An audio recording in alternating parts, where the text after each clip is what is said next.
আল্লাহ, আমি আপনাকে কোথায় হারিয়ে ফেলেছি? আমি তো আপনাকে পেয়েছিলাম, তাই না? তাহলে আজ আমি কি করছি? আপনার জন্যই তো আমি দুনিয়ার মোহ ত্যাগ করতে চেয়েছিলাম। আমি তো ক্ষণস্থায়ী সুখ চাইনি। তবু আজ কেন আমার হৃদয় আপনাকে অনুভব করে না? আল্লাহ, আমি তো দুনিয়ার লোভ করিনি। আমি শুধু আপনাকেই চেয়েছি। প্রতিটি সম্পর্কে, প্রতিটি ভালোবাসার প্রাপ্তির বদলে আমি শুধু আপনাকেই চেয়েছি। আমার প্রতিটি নেক কাজ ছিল আপনাকে পাওয়ার জন্য। তাহলে সেগুলো কোথায় গেল আল্লাহ? আমার জীবনের সেই সুন্দর সময়টা কোথায় হারিয়ে গেল? যখন আমার হৃদয় আপনাকে অনুভব করত, যখন ঘুম ভেঙে শুধু আপনার জন্য নামাজে দাঁড়াতাম। আর আজ জেগে থেকেও আপনাকে স্মরণ করি না।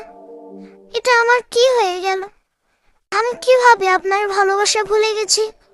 আমি কিভাবে এত দূরে সরে গেছি? আমার হৃদয় যেন পাথর হয়ে গেছে, যে এখন আপনাকে অনুভব করতেও কষ্ট হয়।